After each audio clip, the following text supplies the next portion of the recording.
UIF of which, from what I understood at the time I read the rules, pays for up to 12 months of unemployment. So I would have kept my apartment all the way up until my lease ended while I looked for a job. The purpose of the UIF is to basically keep you financially aloft to a certain extent when you are out of work for a season. You can also claim from UIF when you are pregnant and your company does not pay 100% benefits for medical, so 100% when you are on maternity leave. Like if they only pay you a percentage of your salary, you can get the rest of it from UIF. That's what UIF is there for.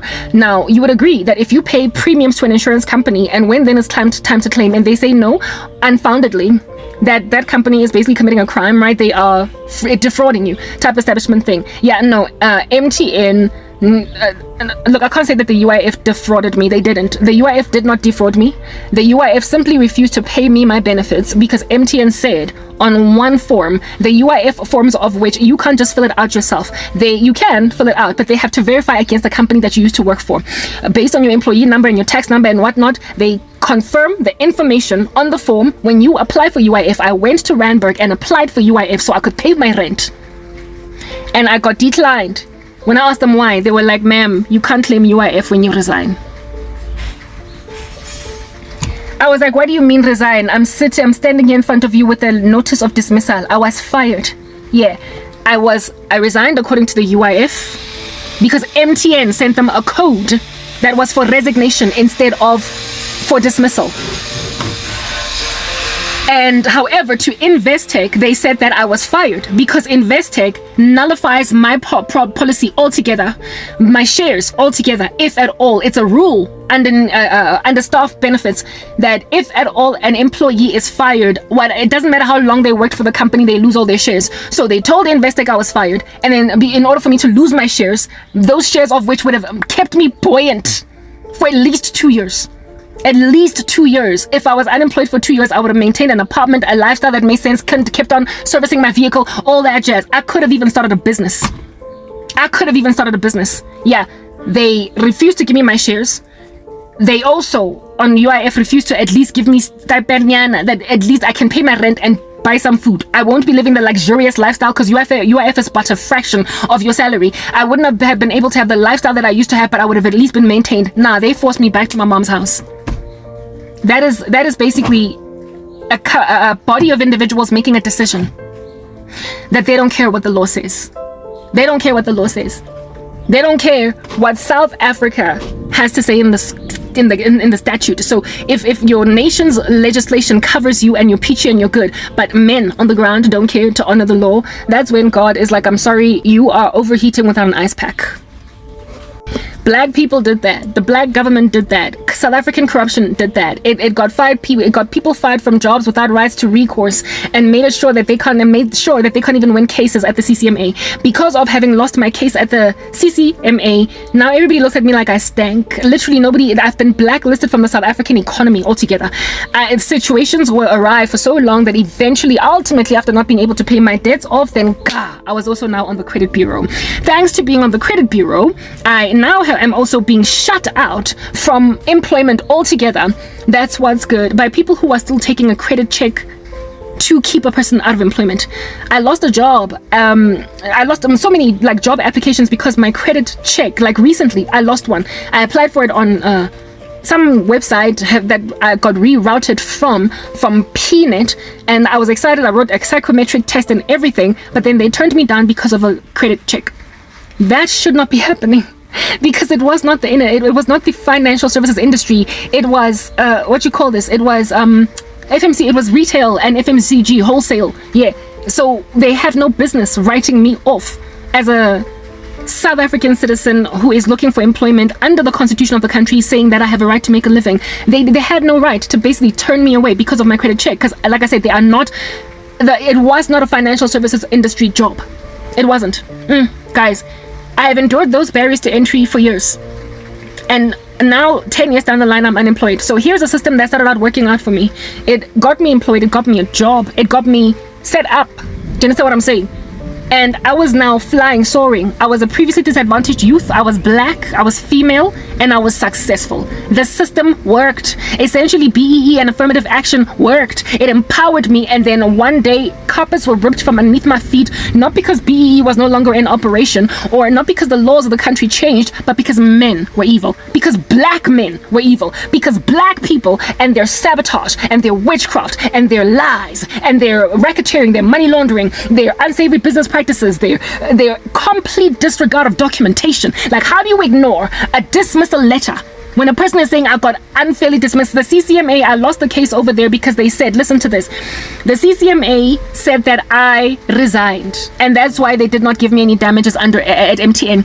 They tried to get me to take 3 months salary, but I was like, no, this here is gross misconduct. I am owed a minimum of 12 months salary and at most 24 months, and even then I can still sue under a civil suit for millions. But I was only just trying to get my name cleared. I was not going to sue MTN. That's what's good. I just wanted to get my name cleared so that I could apply for jobs out there without that stain on my person. Yeah, no. The CCMA, because I refused to take the 3-month payout and I fought, basically I didn't take the settlement. They went from trying to pay me 3 months, and that's in the recordings, the recording of which are stashed in my chest of drawers at my uncle's garage. We can play it again. It's a CD that we can listen to from start to end, a 2-hour meeting that you can hear the buses Gandhi Square just going in the background. And in there they first tried to offer me 3 months. I said no, following which they then concluded that I resigned. How do you offer somebody 3 months and then claim that Lomut Lona did not even have right to come here at the CCMA because she quit her job? MTN, of which also kept me at home for months before they fired me. Something that should not happen according, again, to the Labor Relations Act. When you suspend a person pending a disciplinary hearing, you should call them within a week, 2 weeks, month at tops. You can't just keep them twisting in the wind, just laboring. And they kept me at home for months, and then by November, that's when I got fired once and for all. December, that's when I was walking up and down the streets of Johannesburg, lodging my case at the CCMA, and I lost it. I lost it, despite being completely innocent. And the details, look, my case is long. You would have to listen to more of my story. It's laborious. And then for the next 10 years, I would be unemployed. So, I mean, when a white person is looking at the black economic empowerment of Karabo following the poverty of Karabo, and then the ANC using her poverty as a reason why we cannot yet lift BEE laws, what the heck? Of course, they're going to group. Of course, they're going to be hostile. Of course, they are going to separate themselves. Of course, they are going to divide. Of course, they are going to look at them as them and everybody else as they're going to look at themselves as us and everybody else as them. They're going to be passive aggressive. Why would white people in South Africa not be passive aggressive when you're maintaining BEE laws after disempowering previously empowered blacks? It's still raining out in these streets, but however, sunshine. Ain't no sunshine when she's gone. It's not warm when she's away. Ain't no sunshine when she's gone. So I'll just to capitalize on the remaining daylight hours, I'll just pop my head out like that, because I can't go outside. I can like literally tell it's still drizzling, so it's going to be very frustrating to me. There we go. Yeah, that angle is a lot better. Yes, guys, that's what happened to Cranberry Cam, to Kurazi. I'm sorry, my car's dirty. Why would you wash your car when it's just out here chilling, like still making like a flower and blooming? Mogarajing. It's not going anywhere, so that was the point. So anyway, that's what's good. Yeah, you guys. Hey, Cran Cat, how you doing back there? Are you feeling better, Cran Cat? About the fact that you're chilling on my carpet, my very dirty carpet that I had to roll up because I could not wash it. I could not get anything shampooed, nothing, because it's one of my items of furniture that can't move into a house and every so often be shampooed because my life sucks. And you and your yellow eyes that are now green and whatnot, because my phone like bites and chews. And you're chilling also on top of a shoe that I can't wear. Just basically a living environment in the back of a car. Cause Cran K can't afford storage for her stuff. Anyway, whatever. Setapuele is there, it wasn't the boot, but it's there now. because somebody tried to help me boost my car. It's not boostable. I need a new battery altogether. Anyway, whatever. I spoke about yes, I don't get donations. That's what I lost my train of thought concerning. And like I'll get like one person in a year, and largely it's Americans. So a dollar rand exchange rate for the past couple of years, only way that I track it, only time that I feel it necessary to check it, is if somebody gives me $1 donation. And the last donation, the first donation that I got, the dollar rand exchange rate at that time was chilling on like 15.6 to 16%. And then the last time, and then the next one that I got, in total I've gotten like about 3. The guy from America that I used to date, that is rubbish. Around his time, it was about 15 rand to the dollar. That was 2 years ago, 2.5 years ago, 2.5 years ago. And then a year ago, I got another dollar donation, and that conversion rate, I felt blessed by it because it had moved up to 16 rands per dollar. To 16 rand per dollar. I felt blessed. I mean, even though my country's currency is actually making like a sliding scale at value of the waves at Sun City and going down, down, down, a shoot, I don't care because I'm actually gaining dollars. Like what? I don't have money, right? That's what's good.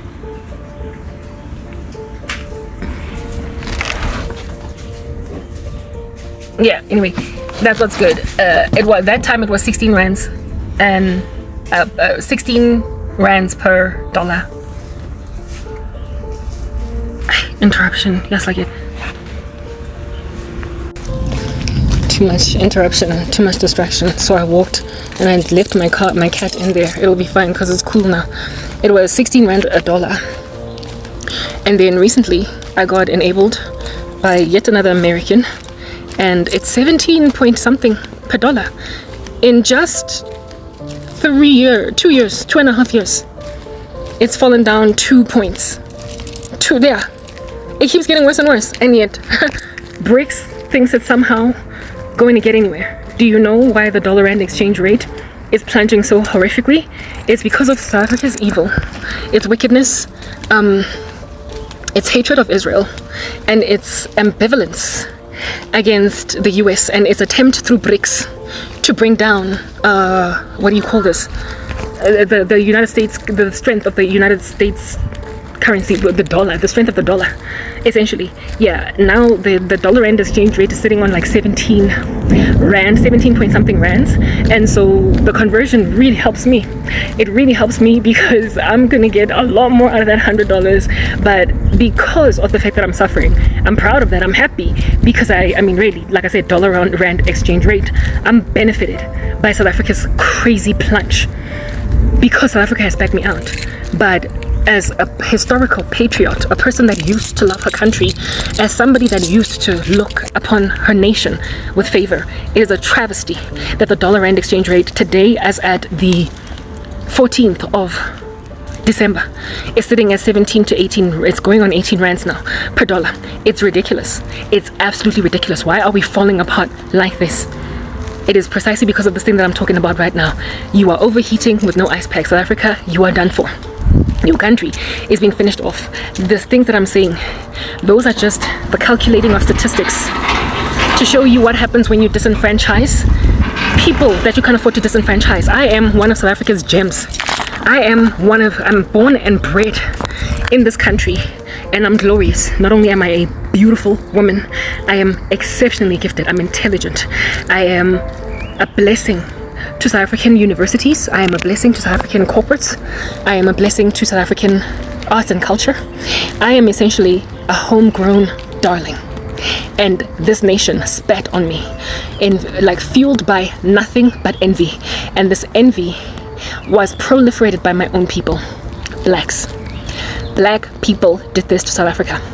And so, of course, there is going to be a passive aggression on the part of white people that are upset because in 1994, 5, 6, 7, in 2000, I can sit back and let you BEE the living daylights out of the country. But you got Karabo fired from gainful employment and refused to let her work again. And you are still expecting me, as Pete, as Jan, as Thomas, to sit back and let you feel entitled to grabbing a piece of my pie when those people on the ground that you were supposed to empower, you are actively ripping them out of corporate South Africa.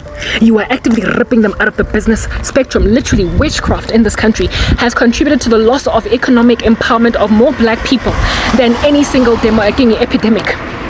People are just stealing, like proper black people are out here doing freaking wealth transfers all over the show. This ancestral worship idolatry of yours, whereas initially you started out with what do you call this? Not Christian. Well, you know how I said earlier that ANC was started in a church, and now you are using witchcraft to impoverish blacks.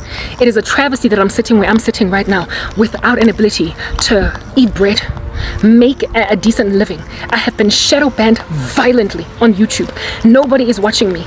And then when black people are done stealing people's wealth, they stand back and watch them die. They attend their freaking funerals. They do spells on people. And then when they perish, when they literally, the suicide, South Africa has got the second highest suicide rate on earth, as at the last time I checked. Second to no one but Russia. And that was even in the climate of the war in the Ukraine. That was even in the climate of the war that broke out in Israel. Second highest suicide rate. Why?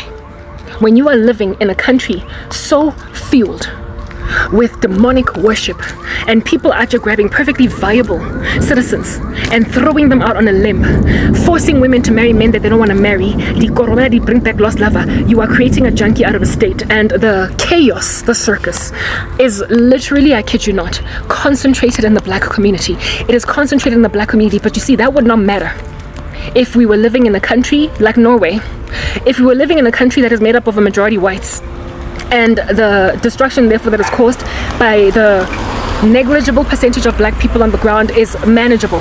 But when it is the majority demographic in a country doing that to each other, when a country is made up of mostly black people and they do that to each other, we are looking at a failed state. We are looking at a destroyed country. We are looking at those in it that are the minority in terms of numbers suffocating. And so blacks in this country, black people in this country are literally suffocating Mahoa, they're suffocating whites, they're suffocating Indians, they're suffocating colors. Because of that, because of how they are suffocating the remaining demographics in the country, there is a hostility, and a feverish one at that, in all the other races against blacks. I spoke about that.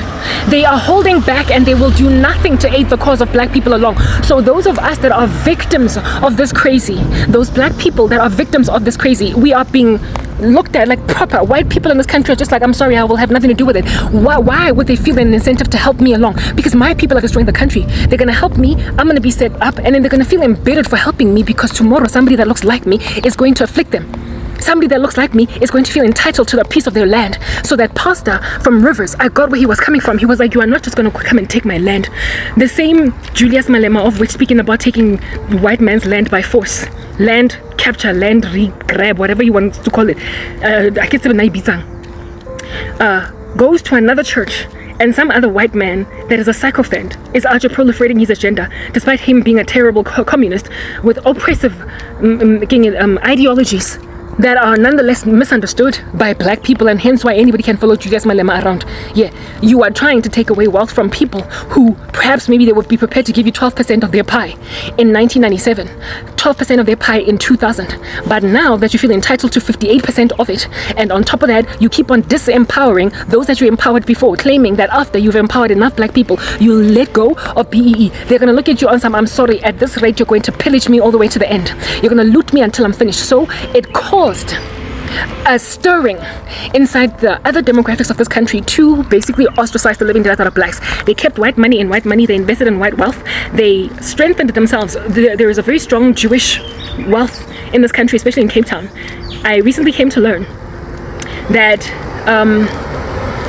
Cape Town, black people, it is blacks. Black people want to drive out the Jews the Jews in Cape Town and take them back to Israel. That's black sentiment. It's not nobody else's. It's black sentiment. South Africa is anti-Semitic, but it's not. Black South Africa is anti-Semitic. Naledi Pandemonium and her pro-Palestinian stance with a cursing of Israel in every waking moment And the court case that they took to the ICC that now makes sure that Netanyahu, when he goes to certain parts of the earth, he's going to get arrested. Yeah, South Africa did that. And God said that if you curse Israel, you curse your own land. That's what's going on. And the black communities of this country, not all, of course, those who are Christian know better. But there is literally a strong anti-Semitic sentiment in black people in this country in a way that does not quite exist. In a way that doesn't quite exist inside white folk, colored folk, and potentially even Islamic folk, Muslims in this country. We don't have an extreme Islamist sentiment in South Africa. Muslims in this country are not extremists, is what I'm getting at. So their sentiment towards what's going on in Israel, I can't really tell you right now, but there definitely is a sect of this land that is pro-Israel. But what is being resonated by news media, what is being communicated by our by social media, is that South Africa hates Israel. So, I mean, really and truly, when you not only hate Israel, but you're also going to embark on missions to ascertain that its prime minister is out here facing arrest every day, like the moment he sets foot on another country soil. When you make out of Netanyahu the same thing that Putin is, I do apologize, I'm sorry, your whole country is going to fall apart. Your whole country is going to fall apart. So there is hostility in this country on the part of other races against blacks. And I get it, because I have been mutineered by my own people, and everybody else has stood back and done nothing. But you see, the complacency of everybody else that has stood back and done nothing is without explanation. They are without excuse, because at the end of the day, it is the soul that sins that shall die. So all the other people in this country that could have helped me, that chose not to help me because my own people have left me out on a limb, are ignoring their civic duty to God. They're ignoring their Christianity because they call themselves Christians. They are under Christian Judeo principles. They live in a country that calls themselves Christian. They go to church on Sundays. So being a saint, they were supposed to have my back. Being a country that claims to be Christian, South Africans were supposed to have my back. They were supposed to disregard the indiscretion of my countrymen, of not my countrymen, sorry, but of my fellow black people. But they did not ignore it because they chose their racist biases and their irritation with the insanity of black indiscretion above what was rational and reasonable. So I am essentially dying because my people have destroyed the country. I'm dying because black people are just being typical. I am dying because black people, black mothers leave their kids out on a limb. They throw people to death. Like, yeah, so bad is the situation that I am in, that the Lord showed me that there are men who are waiting to purchase me on auction. Just the same way that my furniture back in the day was facing auctioning because I could not pay storage. I once went to one of these auctions and I saw a garage full of furniture, and it looked like really good furniture, literally being sold for 6,500 rand to some woman. I was like, this is going to happen to me if I don't pay my storage fee. Eventually my mother salvaged my furniture and now it's chilling in a garage at my uncle's house. But guess how that furniture, from what the Lord has shown me, is going to be moved from my uncle's garage? Jumble sale. The Lord showed me that furniture is as good as retro. I once got a dream of my refrigerator, which is quite new age, it's modern. Looking like, you know, those cute refrigerators from the 70s that are like pink, neon pink, green, lime, whatnot. You know those cute old school refrigerators? Even though my fridge is very new school, it looked like that. He showed me a dream where all my furniture was pretty much retro, essentially old. And I was like, what do you mean, God? I mean, if I move out of my mom's house, I'm definitely going to use my furniture again, coupled with the fact that it's largely new. And on top of that, I don't have money to be out buying a new haul of furniture. The Lord showed me that my furniture is presently retro, it's old, and that it's going to disappear from the garage at my uncle's house in Naturina. Not by me collecting it, but by a jumble sale. Initially, I thought that garage or jumble sale was because I got taken in the rapture. But from what the Lord is showing me, it's because I leave the country. And I tell them, do what you want with that furniture. You can distribute it among yourselves if you want. If not, you can sell it. And from what I saw in my dream, my uncle literally sold Ifenishayam in a jumble sale to make a profit for himself. Because I was no longer in the country and I therefore had no need for it. I'm leaving South Africa, like it or not. The reason why that is the case is because God is judging you by taking your gems away, following which He is going to destroy this country. The black government has decimated this nation and has refused to repent.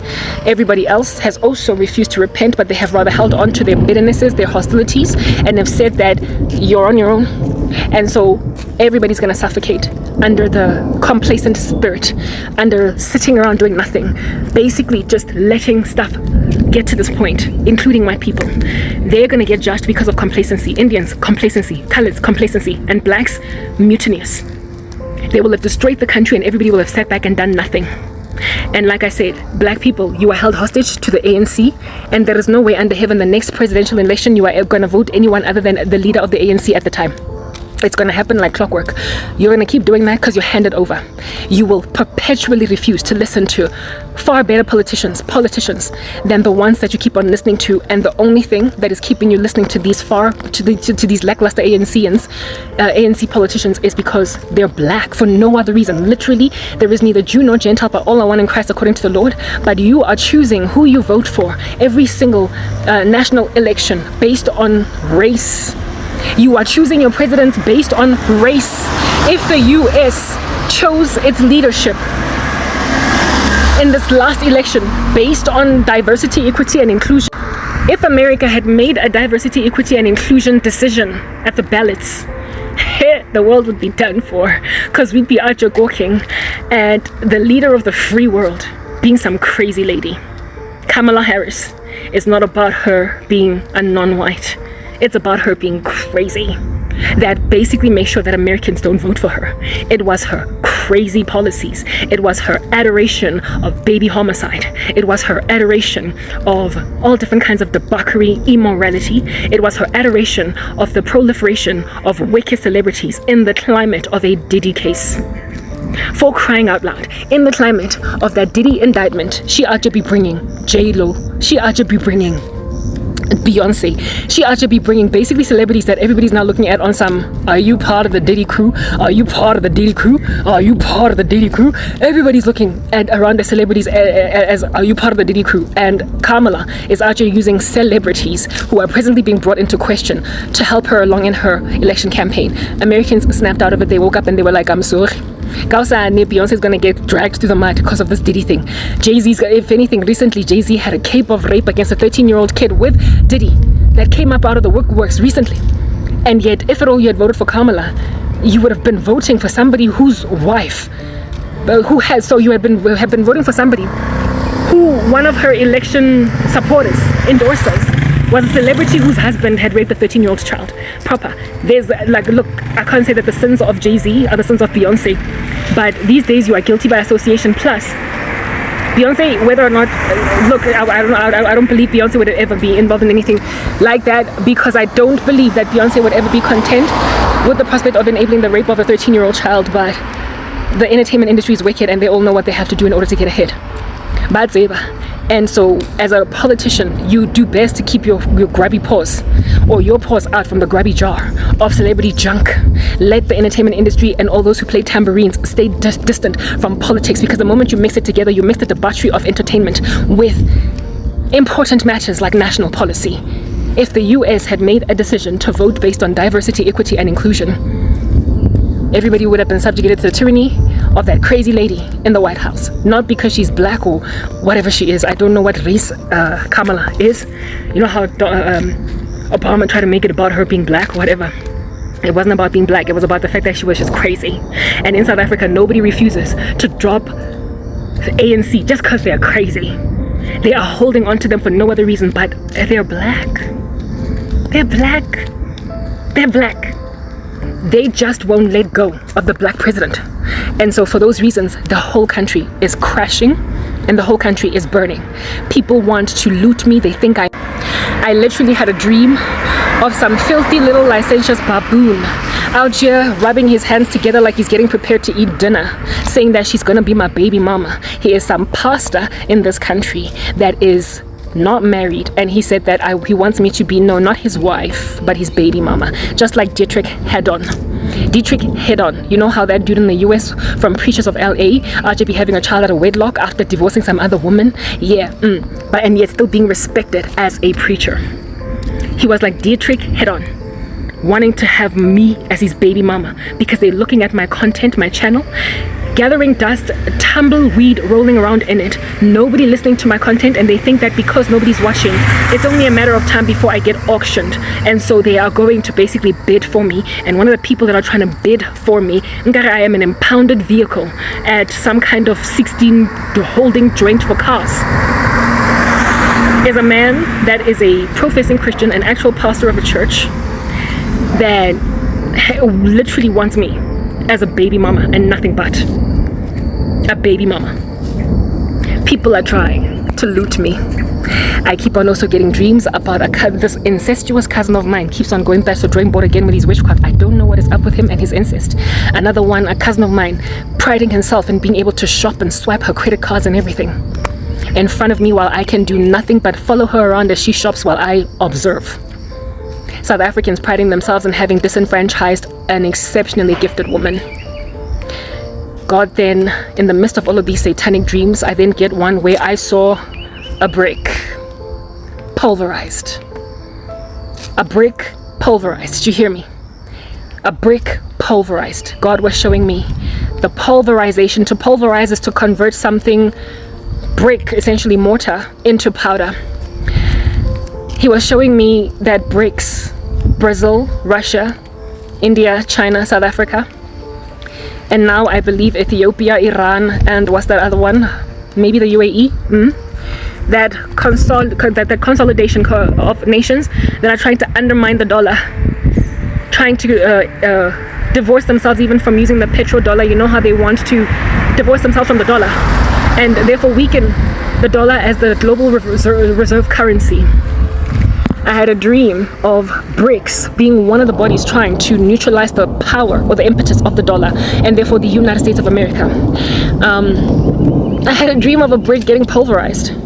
Look, eventually the United States is going to fall and the reserve currency that it is will no longer be a thing, because the beast system must necessarily, in order for the beast system to happen, necessarily the US must fall, but not yet.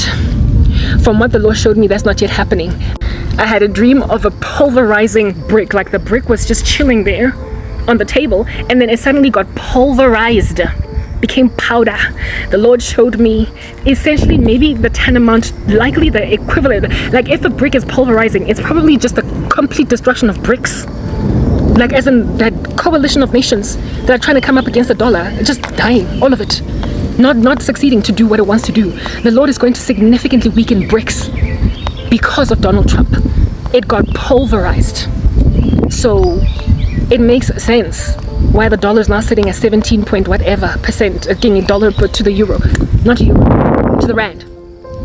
Why just after Donald Trump takes office does the dollar rand exchange plunge so much? Because South Africa is literally trying to divorce itself from the US, and the US is not going to basically watch the undermining of its currency and it lose its sovereignty and its strength on earth without slapping you as a country with sanctions, without slapping you as a country with taxes, duty, whatever. They still want to trade with the US, and yet they want to undermine the currency that is the dollar, or the country even that is the US of A, despite how much they need the USA, and vice versa. Donald Trump made it clear the other day that you don't get to try to undermine me and my country, okay, and not have me pull away from you. So it can account even for why the dollar it dropped even 1 point, why it's now more expensive to buy dollars as a South African.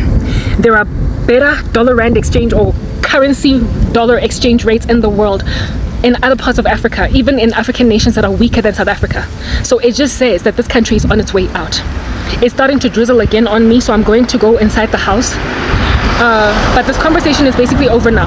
What I'm trying to get at South Africa is that you're done for. It's raining too much. It is raining too much, but there's definitely no more light inside there. You are not going to make it. Like the Lord showed me the absolute destruction of this country, and it is going to start with you losing everything and everyone.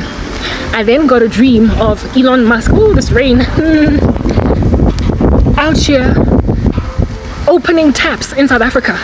Like he rocked up on my mom's property and started to shout. You know how there's construction work going on the yard?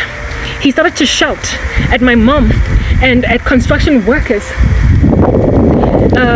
that are doing the work, and opening the tap. He opened it, the tap outside, and was like, why have you left this closed? Why have you left this closed? And besides, what is with this shoddy work? What is with this bad workmanship on this building, etc.? Look, I'm being rained on. Oh, goodness gracious. The sooner I get to my car, the better.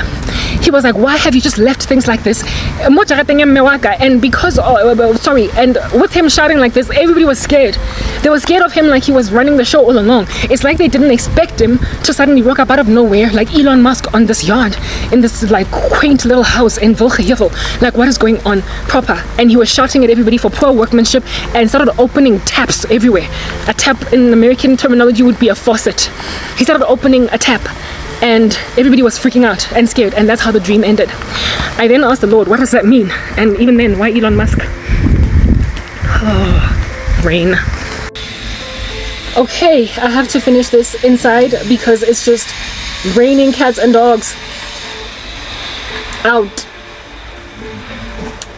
It's raining cats and dogs.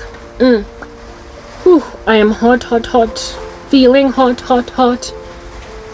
Despite it raining outside. And I did not bring my thingamabob. My water bottle, I don't prefer not to use this.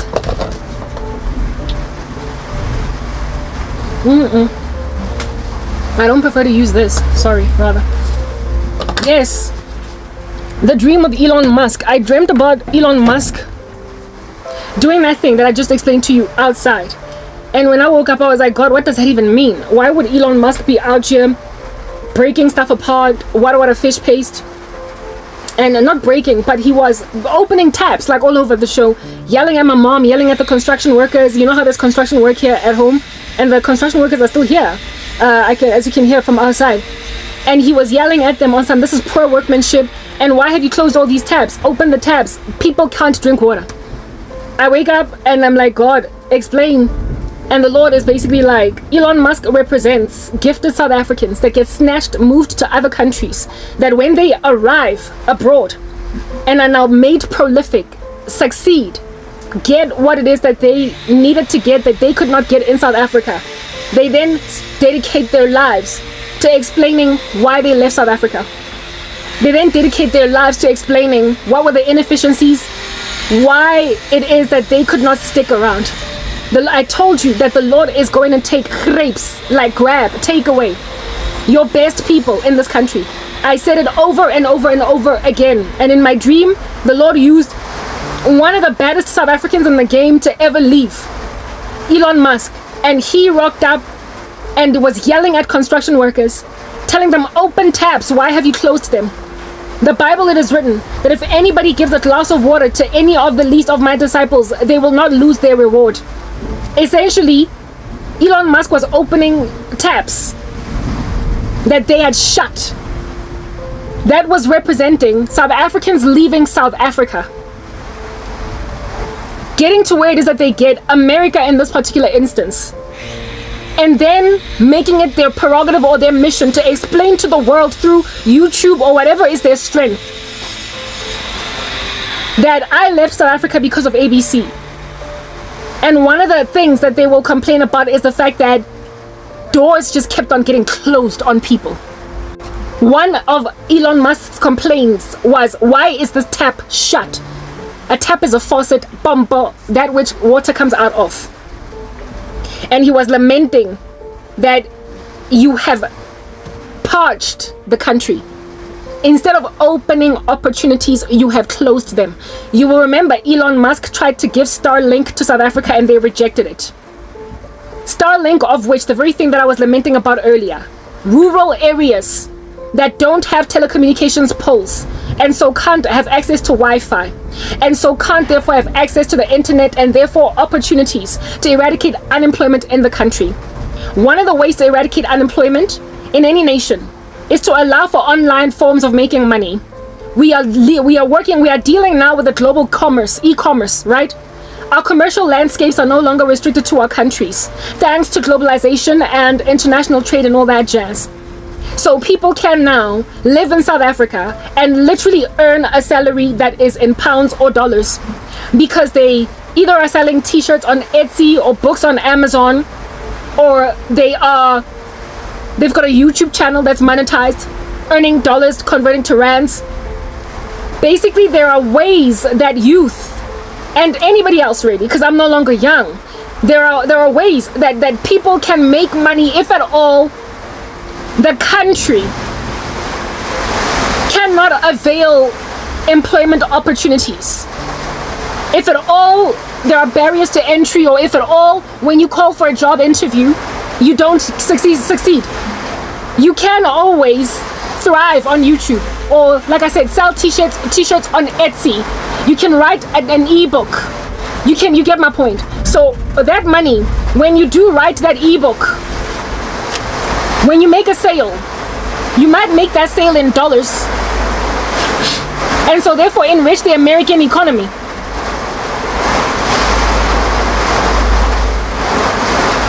I apologize. That sale is in dollars, and so therefore you will enrich the American economy. But when you when you collect your salary, that money that is now your revenue, you're gonna go to Pick n Pay and buy groceries. You're gonna go to Woolies and buy dessert. You're gonna go to Checkers and purchase a microwave or Dion. You are going to pay for your children's school fees in South Africa. You are going to maybe invest in a South African company, buying their shares with money you made from the US. Essentially, internet access can eradicate unemployment in a country. Where it is that there are barriers to entry in a country and people can't get employment because of a lack of skills, maybe even lack of matric, lack of resources, or lack of geographical access. So living remotely in funny, strange places, making it hard for you to go for a job interview, or for you to successfully interview and be reliably able to live in that place because you are too far away from work. When you have internet access, you can make money at home. It literally avails opportunities to people in rural areas. Elon Musk wanted to make a deal with the South African government to bring Starlink in our skies, put a satellite there, ping it down, and award Wi-Fi maybe potentially to unreached areas. It's so loud, goodness, because of the rain, but anyway, avail Wi-Fi to areas that the South African government, with how much it is dragging its feet to build electrical infrastructure, road infrastructure, plumbing infrastructure. How much worse then is things like fiber to the home not a priority? Wi-Fi. So if you can get Wi-Fi from a satellite in the outer space, for crying out loud, you have killed 2, 3, 4 birds with one stone. Elon Musk tried to offer South Africa Starlink as his gift to his motherland.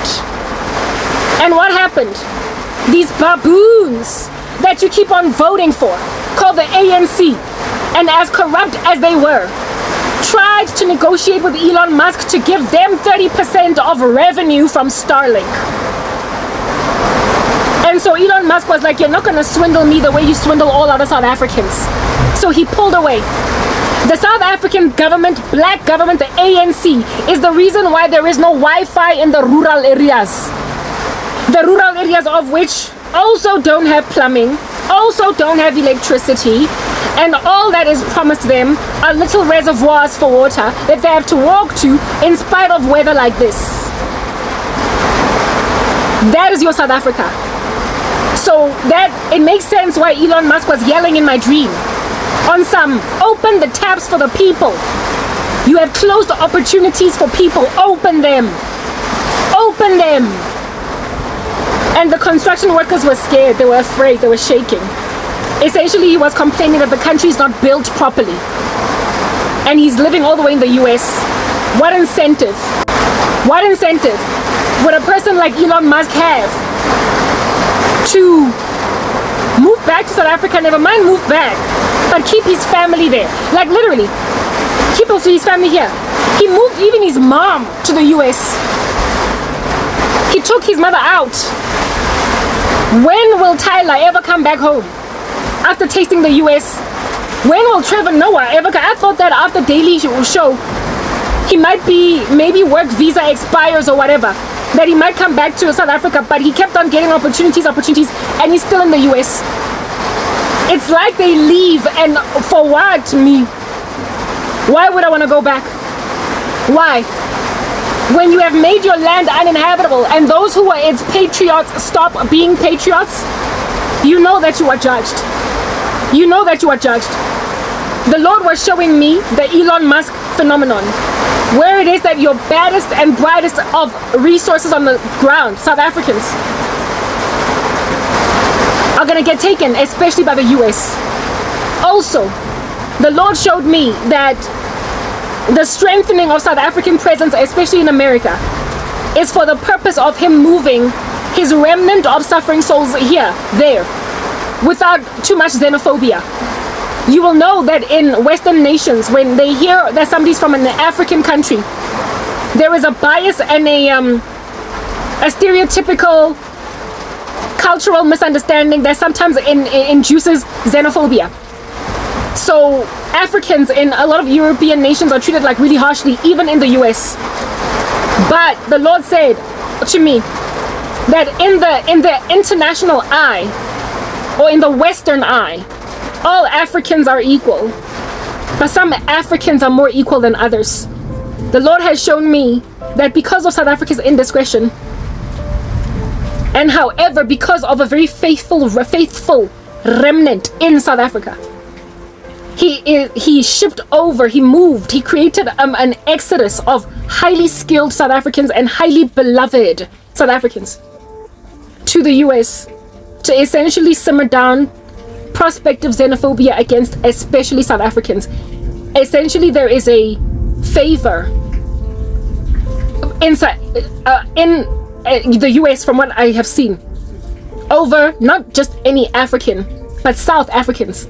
There is a market, there is a thirst and a hunger for South Africa's people because of men like Elon Musk, because of little ladies like Tyler, because of Trevor Noah, because of Charlize Theron, because of Doja Cat. What I'm trying to explain is that the Lord exported South African talent and made it so world class to America that it's going to be easy for South Africans that want to leave the country applying for work permits or citizenship in the US to go, because they are, from what the Lord showed me, favored above all other Africans, for no other reason than the fact that Elon Musk is their little favorite. Another man, Kim Clement, the Lord showed me that he keeps on moving South Africans that become so beneficial to the American cause that there is now a favor in the eyes of America and Americans over South Africans. You will know that Donald Trump has a very strict anti-immigration policy concerning illegal immigration. What it is that immigration, not immigration, what it is that Joe Biden is, Trump is diametrically opposed to it. So you don't just get to underdump Trump's administration dilly-dally into the US border without facing extreme